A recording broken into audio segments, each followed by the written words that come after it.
Are you looking for a job for the first time? Are you scared, intimidated by the word job interview? Are you looking to learn how to prepare and give a good job interview? If you said yes to any of these questions, then this course is going to help you with your first job interview. In this course, we're going to learn the basics of an interview. What is an interview? How to prepare well for an interview? What are the factors that you need to keep in mind when you're about to appear for an interview?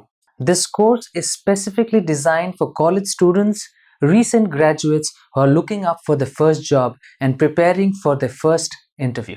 Hi, I'm Amit Sharma and I'm a trainer for the last 10 years in the area of personality development. And today I'm going to teach you how to be effective in your first job interview. So in this video, we're going to talk about what is an interview. Now, what is an interview? If you look at it, interview could be a pretty scary thing for a lot of people. But again, if you look at it from a different perspective, interview is nothing but a conversation between two people. Yes, of course, it is different than the conversation that we have with our friends outside, because there the goal is common. Either we're sharing a feeling, or we're sharing an emotion, or we're sharing a certain topic. But in an interview, the goal that both the people present in an interview have two different goals. The HR wants to see, his perspective is that he wants to know whether this candidate that is there in front of me is appropriate for the post, for the profile or not. And the candidate, his perspective is, his take on the interview is that he wants to know whether this profile or this company is fit for me or not. So now, if you look at interview from this perspective, I'm sure a lot of fear and intimidation should go down. In this video, we're going to talk about the types of interviews. Of course, the most preferable one is the one wherein you get to sit in front of the HR and you get to have a one-on-one conversation. This is more appropriate also because the HR gets ample time, and especially for first timers, I'm sure this is the kind of format of interview would be taken, because the HR gets to see, assess you in all the skill sets and your knowledge, so that he's absolutely sure that you are going to be at an entry level in their organization. Apart from this, there are other types. One is a group setting. What happens these days is sometimes companies require a lot of people. So instead of taking one-on-one session, which they might spend a lot of hours in it, they try to do a group setup in which, especially in colleges, in IT, when IT companies are recruiting, sometimes when there is a lot of footfalls, even in aviation interviews, then it's a group setting. So especially the first two rounds are always done in a group. Apart from this, when a candidate needs to be assessed in multiple criterias, just not knowledge, just not skills, just not communication, maybe some aspects of critical thinking, maybe interdepartmental scenarios, or handling different kind of responsibilities within an organization, and especially a senior profile, then there is something called as a panel interview. A panel interview would be very similar to one-on-one interview, however it would be different in one format. The HR, the number of people screening you would be more. Apart from these, there is also these days, because you can give interviews sitting at home to a different location, a different city maybe. So there are interviews which happen on your telephone as well as Skype. So these are the five types of interviews that you would be throughout your life, you would be screened on. One-on-one being the most popular, and this is one thing that you need the most preparation apart from these two, because a panel interview is especially done when you're at a senior position, or when they need to assess you in multiple scenarios, multiple traits, and multiple responsibilities. Especially even if it is within the same interview, it might be one of the rounds eventually in the interview.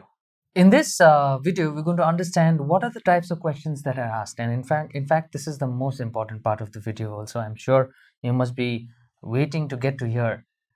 Now, questions, basically, there might be many questions in an interview. I've seen candidates going forward and trying to attend to this topic, by going onto the internet and checking about 70,000, 80,000 different kind of questions that are available across. But that is not the right way to approach. In order to make it very simple for you, which I've also given it to my students over the years that I've trained, is that you can actually categorically segregate the kind of questions. It makes things a lot simple. So this is what I've done for you. There are basically three kinds of questions in a job interview. There might be more. That depends on some specific type of interview which you would face once you're experienced for senior profiles.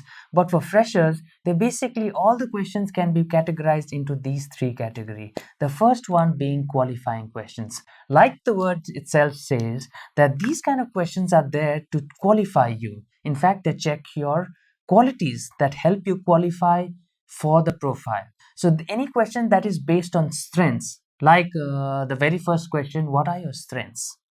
This question would be a qualifying question. Based on how you give your answer, you get qualified for the further rounds. Other question might be even weaknesses. Asking your weaknesses is also a qualifying question. If you have a weakness that really hampers the job, then in that case, you would not be qualified further. So this question, or even checking your knowledge, do you know about this particular information? Do you have the knowledge about the domain? Do you have the knowledge about the technical aspect of the job? So these questions are also some skill sets. Some of the skill sets like leadership. For leadership profile, they might throw in some scenarios and to check how would you handle a certain scenario in a leader when you're a leader and you have a team set up. So the first kind of questions are qualifying questions. We would be talking in details about it going further. But however, let's move to the next kind of question, which is the stability kind of questions. And I'm sure most of you out there might not have heard what stability questions are. So let me give you a brief introduction about why this is there. Now, see, interview is also very similar to the way you go for shopping. Here, the HR is come to shop for a candidate, just like the way you go outside to shop for something that you want to keep with yourself. So, when you are shopping for something long term, like an AC, what are the key parameters that you look at before buying that product? I'm sure first many of you might be thinking it's the price. Now, price, and some of you might be thinking quality. Now, if you look at it, unless you're fooled, price and quality go hand in hand. Higher the quality, higher should be the price. So, price and quality, we can just take it as quality. And the next one is, what do you look at? Let's say you're getting a very good quality product from a different country altogether, and you're getting it at a very cheap price. Would you buy that? Or would you buy some Indian brand which has a higher price and maybe not as many features? I'm sure you might be wanting to choose the higher brand, I mean the Indian brand. Why? Is because the question of stability. In Hindi, we have the word called tikaupan. So, are you tikau or not? Those kind of questions are also asked because the HR does not want you to come to the company, get training, work for a few days, and go. They want you to come, stick to the company, and become an asset to the company so that you grow along with the company. So, stability kind of questions are those questions that help you, help the HR review and understand whether you're going to stick to the company or not. So, here they would check by very first thing, the kind of questions that they would ask is they would want to see your intention behind joining this job, your intention behind choosing this company, your intention behind choosing this industry. So if they ask you, why do you want to become a teacher? Basically, they want to know your intention. How long are you going to stick here? Is it that you have some time free with you and you want to do a job, so you chose one of the one things that I can do very easily is become a teacher. So that's why I'm here. So this shows that you're interested in this job, not particularly that you want to stick around a lot. So again, this is also a qualifying round. So they would maybe disqualify you because you did not prove your stability. The third kind of questions that are asked is mostly stress questions or to check your critical thinking or spontaneous confidence. So I've just given in a para language, I've given some examples here. So you would see that if they ask you this question, what's the radius of the moon? It's not something that is relevant in an interview, you might feel. But and on the spot, if you're thrown a question like this, what would really happen is you would wonder what to answer. You might not even have the answer in your hand. This question has no relevance in terms of subject matter. It has relevance in terms of spontaneity. So What you should do is you could give a rough value. I was asked this question the very first time when I gave an interview, and those days I was in Nepal. So they asked me this question, that what is the radius of the moon? I really did not know. So I just said 4.16 into 10 to the power 17 meters, sir. And he said, are you sure? I said, approximately. Even I'm not sure, and maybe he's not sure. However, I got through with that job and I worked there for a pretty long time. So stress questions are something like this. Let's get ahead. Besides these questions can be asked as an open-ended format or a close-ended format. Now, open-ended format is where you need to speak more. And remember, these are the questions where they check, if they get to check you in details, they get to check your fluency, they get to check your content. So they would ask an open-ended question like, tell me something about yourself is an open-ended question where you give yourself in details about yourself. However, there could be some close-ended questions which is very directive. They would want to know, do you prefer Calcutta as your location? So here you get to say a yes or a no. So there's a definite answer. It's short and crisp. And open-ended questions are the ones that they would ask to assess you more. So these questions can be asked in an open-ended format or a close-ended format. In this video, we're going to talk about strength and weaknesses, one of the most important factor of an interview. In fact, this is assessed not just through questions, it is also assessed. In fact, your interview is all about strength and weaknesses because this is the qualifying criteria to get through the rounds and even get through with the interview. For freshers, these are possible pointers that might come across as your strengths or as a weakness. In freshers, it could also be a weakness. Now, please understand one thing about weaknesses. Weakness is not considered bad unless it becomes your liabilities. Like, for example, how would you compensate because you're a fresher, you're a first timer, and you do not have some answer for this question which says what is your experience? So for this, you would have to use another statement which shows what you've learned, what are your values, or your willingness to learn. That is one thing that you've learned, and that is the experience you have in your school and your college that you learned. So your willingness to learn is something that covers up, and you need to also structure it really well. Let me give you a brief idea about how to answer strength related questions and how to answer weakness related questions. Now, strength related questions, it should not be a strength that you're really proud of. So you should structure your sentences in such a way that it looks very decent, very positive, and structured well with respect.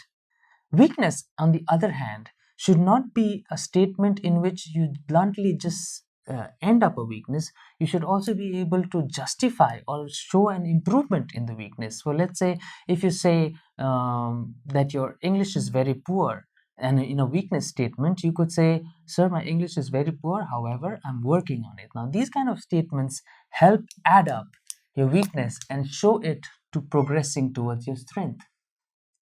In terms of strength, it is always advisable because since you do not have experience to justify your strength, like for example, let's say me, if I go for an interview and if they ask me, what is the strengths that you have?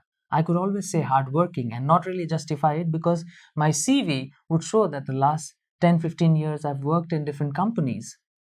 So similarly, you do not have this. So what you could do is use a justification statement. So when you say hardworking, you could project it using this sentence structure.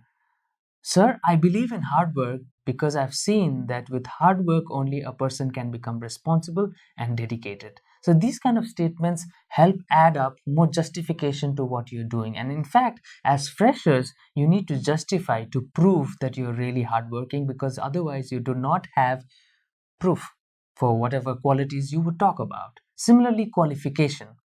Now, it could be such that there might be a bare minimum qualification that you qualify into for an interview that you must have.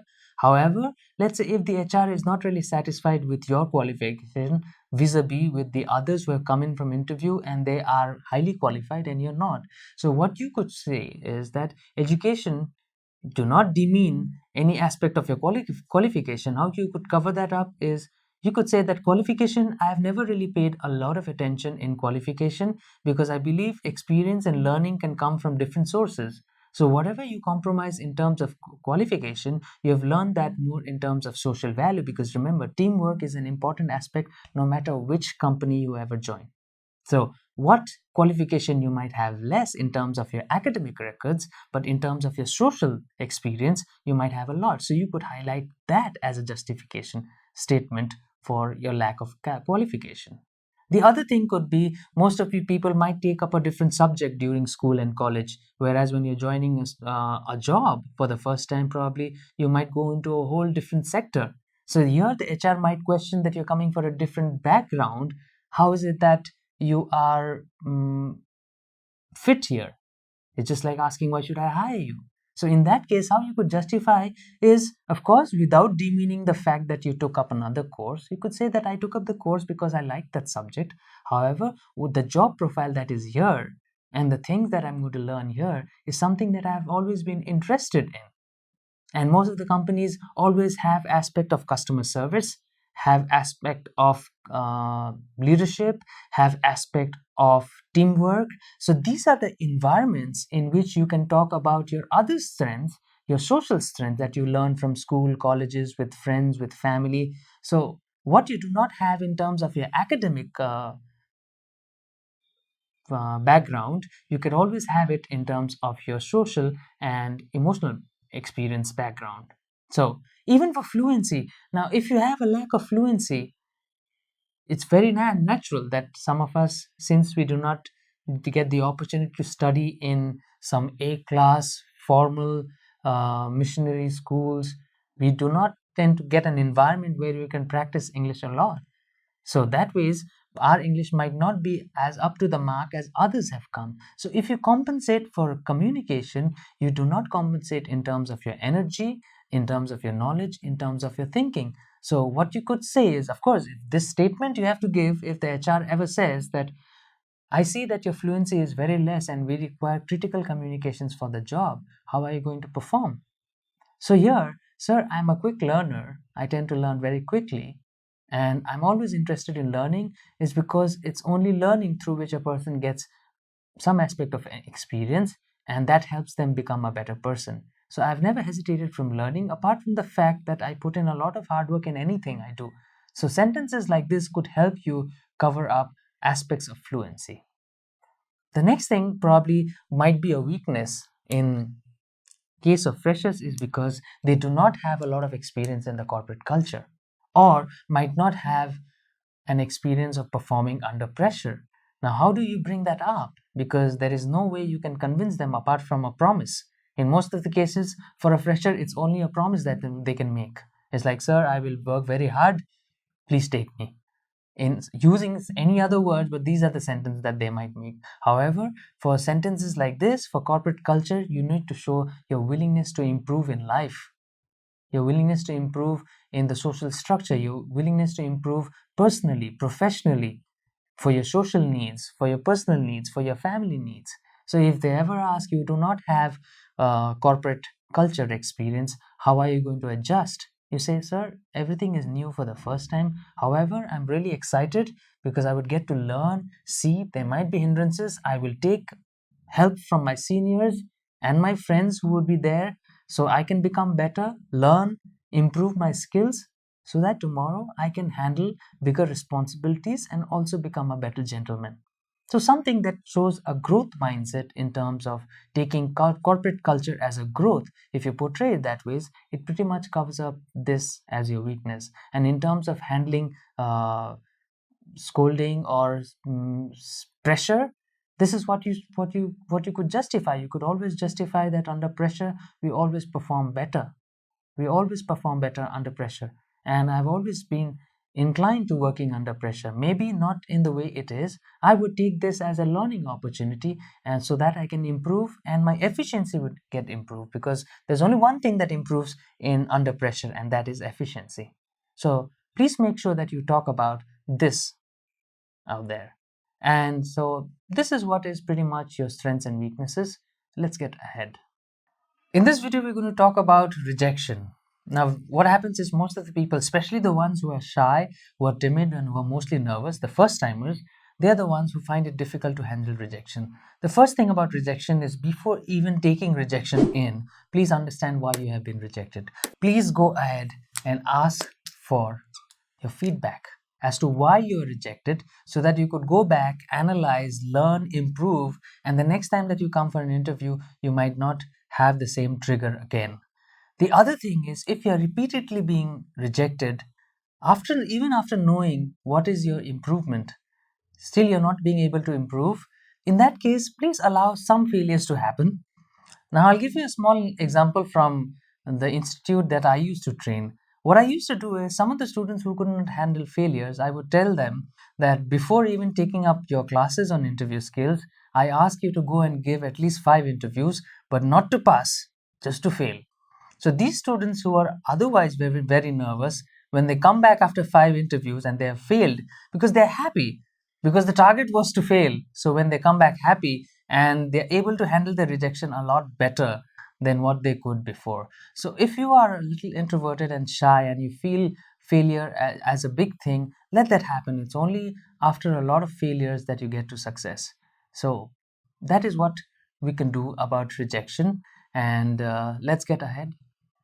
Thank you for taking this course, and I hope that you've learned the skill basics of an interview to help you with your first job. Join our Telegram group and take help, network with fellow students, and interact with others. You can also connect with me for personalized training and other trainers at SkillYogi.com. For more details, join our Telegram group, register on SkillYogi.com. You can learn new skills related to career development in English, Hindi, and Bangla on SkillYogi.com to help you with your job, business, or self-employment.